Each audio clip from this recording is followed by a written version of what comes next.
essa questão da identidade da arte brasileira, ela sempre teve, de certa maneira, presente. E aí eu estou pensando aqui, num primeiro momento, o que a gente chama de arte brasileira, essa de matriz europeia. Essa matriz europeia, ela vem para cá, óbvio, junto com a colonização, né? Ela é uma forma importada. No barroco brasileiro, eu acho que ela ganha um elemento local. Se a gente pensar que o nosso grande artista barroco brasileiro é o Aleijadinho, e ele era um negro, né? Filho de português, mas negro. Então, o barroco brasileiro, hoje a gente olha para o barroco brasileiro e a gente percebe que o barroco que foi feito no Brasil tem características próprias, apesar de ser uma arte, uma forma barroca que é importada, porque o barroco, enquanto estilo, foi criado na Europa, né? Mas ainda isso não é algo que a gente pensa conscientemente. Não existia no barroco brasileiro exatamente uma consciência de uma busca, de uma identidade brasileira, tá certo? Por meio da arte. Apesar de hoje nós reconhecemos que o barroco brasileiro, ele é diferente do barroco português, ou ele é diferente do barroco espanhol, né? Ele tem elementos identitários. Então, essa questão da identidade, ela surge, eu acho, ora de uma maneira consciente, ora ela é uma busca mesmo dos artistas, uma forma de afirmação, tá certo? Ou de maneira inconsciente. Quando a gente pensa no século XIX, essa necessidade de se fazer uma pintura histórica, mas com temas brasileiros, e aí a gente tem o Grito do Ipiranga, né? Um quadro que todo mundo estuda, tem no livro da escola, conhece essa imagem, né? Que é lá a dependência do Brasil. Então, você está falando de uma pintura histórica que é feita dentro da academia. A academia no Brasil ela era francesa, né? Ela tinha todo um padrão francês, estilístico francês, mas você tem ali os artistas brasileiros querendo contar a história do Brasil. Quando a formação é colonial, independência é um tema fundamental. Como é que deixou de ser colônia? Outras nações não têm isso. Qual é a data nacional da França? Uma revolução? Qual é a data nacional de Portugal? É a restauração? É a restauração? Ou é a secessão? Secessão em relação a Castela, restauração em relação à Espanha, e agora, talvez, Revolução dos Cravos. Não tem nada de independência. Não tem nada de independência. Só tem problema de independência a nação que foi colônia. Eu acho que, de uma certa maneira, essa questão da identidade, ela sempre vai e volta, né, na arte brasileira, mas ela está presente e hoje eu acho que ela se manifesta de uma maneira muito forte, mas já não dentro dessa ideia de que existe um Brasil, existe uma identidade nacional, né? Mas na maneira como vários artistas afrodescendentes vêm trabalhando essa questão da identidade, mas para tentar desconstruir, né, de certa maneira, essa identidade brasileira, que também foi uma construção e que hoje também é muito criticada, que afinal que identidade é essa? Então, eu acho que o tempo todo a gente está falando de identidade, mesmo que não seja de uma maneira explícita. Eles têm que assumir esse estigma para de dentro desmontá-lo. Tem que dizer, eu sou preto, eu sou black, tá entendendo? A partir daí eu quero ter direito. Porque, em nome dessa estupidez, vocês discriminaram e colocaram numa situação de exclusão milhões de pessoas. Contaram uma notícia falsa da colonização, contaram uma história falsa da escravidão, contaram a história falsa de que as pessoas eram preguiçosas, de que eram os próprios chefes de tribo africana, enfim, inventaram uma série de coisas para justificar a opressão. Agora, não só tem que ter o trabalho de assumir uma identidade que ele sabe que foi construída com vista à opressão, para de dentro dela construir outra narrativa, desconstruir e mostrar de que engrenagem aquilo é feito. Além do mais, uma vez que assume isso, ele não pode ser vítima da clausura identitária, de ficar aprisionado naquilo.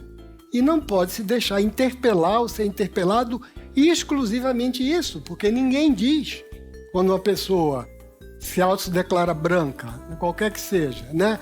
Ninguém diz, bom, agora vai falar um branco, agora vai falar um branco, agora vai falar um branco, isso que é o branco. Diz isso? Durante muito tempo, essa ideia da miscigenação também fez com que a gente acreditasse que estava tudo bem, está tudo resolvido. Esse momento que a gente está vivendo é um momento também de desconstrução dessa identidade brasileira, como essa miscigenação harmônica, tá certo? Onde todo mundo se deu bem, o povo brasileiro é essa beleza. Não, né? Existem relações de poder. E esse poder, ele está dado em tudo. Desde aquilo que você veste, desde aquilo que, tá certo? Da sua profissão, até onde você pode ir, os lugares que você pode frequentar, até onde você pode sonhar em ser alguma coisa, tá certo? Você já viu que conceito medonho é esse de tolerância, gente? Por quê? Porque eu só tolero aquilo que, se eu pudesse, eu não toleraria. Esse conceito não é produtivo. Ele funcionou nas guerras religiosas. Mas, claro, falando num país onde ter tolerância já é uma grande coisa, mas o conceito não é tolerância. Tolerância significa eu me isolo, fico na minha, tu ficas na tua, etc. Esse não é um bom conceito. Infelizmente, a cultura, né, sobrevalorizou esse conceito e ele é utilizado seguramente. A mesma coisa, liberdade. Lembram? Liberdade, a minha liberdade começa quando a tua acaba, a tua liberdade acaba, começa quando a minha acaba. Coisíssima nenhuma, isso só vale para mônadas, né? Levinas disse lá num texto e mostra por que a minha liberdade começa quando a tua começa. Porque se não for assim, alguém é escravo de alguém. Simples assim.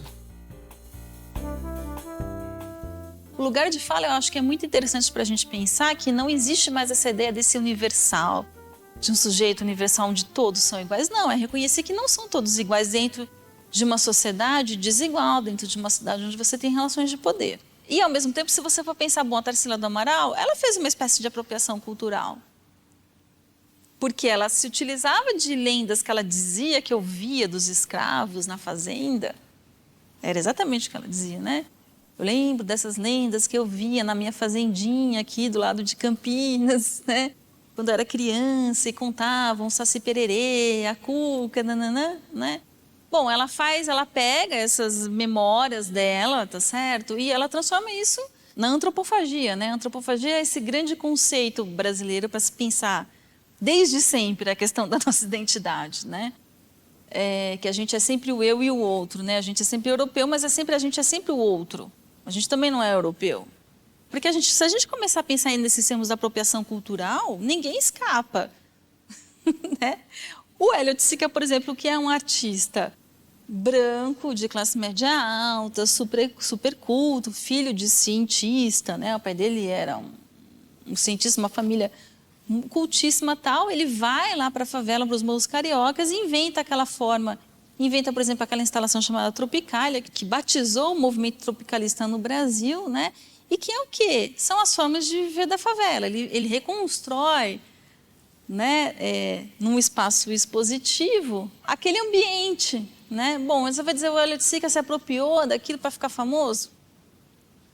Né? Ou quando ele vai até a Mangueira e traz os passistas da Mangueira para vestirem os parangolés, sendo que os parangolés são inspirados nas roupas das escolas de samba. Ele não estava querendo falar pelo outro, né? Ele não estava querendo ser o porta-voz do outro. Então, eu acho que a grandeza da arte é que ela é mais sutil, sabe? Eu acho que hoje em dia a gente está muito mais alerta em relação a essas questões, mas eu sou totalmente contra dizer que a Tarsila do Amaral, né? Ela fez apropriação cultural, então vamos jogar ela na lata do lixo da história. Porque ela era uma mulher de elite e que resolveu descobrir o Brasil primitivo, mas ela mesma não tinha nenhuma relação com aquilo. Ou dizer que o Elliot Sica, vamos dizer agora que o Elliot Sica fez apropriação do povo, sabe, das escolas de samba para o trabalho dele. Eu acho muito complicado a gente começar a olhar tudo por esse viés. Afinal, é isso. Eu acho que essa frase do Elliot Sica em relação à cultura brasileira, assim, resume que a cultura brasileira, né? A pureza é um mito, não existe pureza, né? Não existe pureza.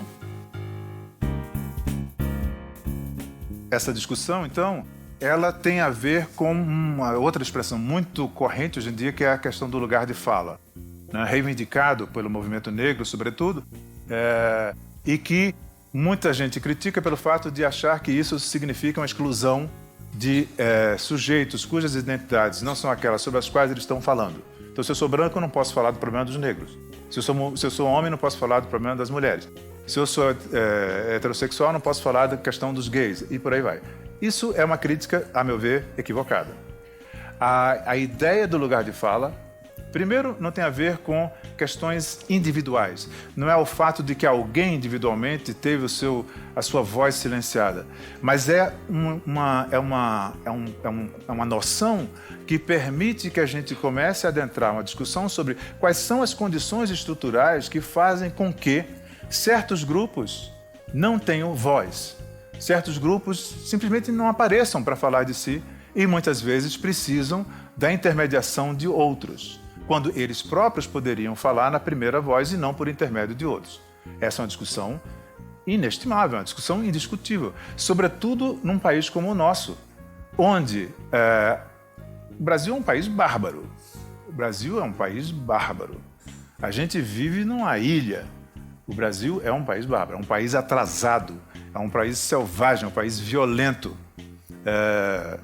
E isso se expressa no silenciamento que, ainda bem, nos últimos poucos anos, começa a ser contestado pela força desses movimentos identitários em nossa sociedade.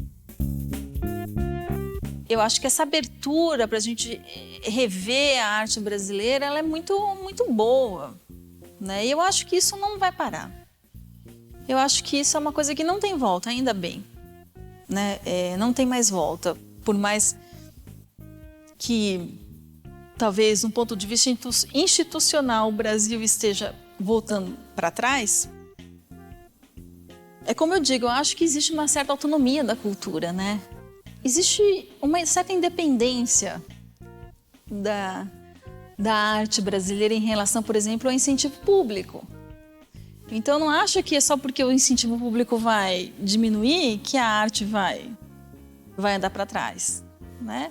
Eu acho muito difícil refrear esse movimento. A gente não vai mesmo voltar para trás. Espero que não. A gente tem que pensar que muitos dos discursos contemporâneos, né, reivindicam essa expressão, um lugar de fala, o meu lugar de fala. É impressionante vocês pensarem que a literatura nada mais é do que a produção de múltiplos lugares de fala. Escritas, mas falas, né? E a gente sabe também que muitos conflitos hoje em dia no Brasil, na internet, nas redes, na vida, no supermercado, em casa, no Natal, etc., são por conta dessas questões contemporâneas chamadas lugar de fala, né? Como se uma coisa, a reivindicação de uma voz ativa que não tinha espaço, fosse necessariamente a negação das vozes que sempre falaram. Acho que é um problema aí, que é uma longa discussão também. Aí eu vou ler só um trechinho dessa canção, que eu acho ela bem interessante disso. 1000 nações moldaram minha cara, minha voz, uso para dizer o que se cala. Ser feliz no vão, no tris, é força que me embala. O meu país é meu lugar de fala, nosso país, nosso lugar de fala.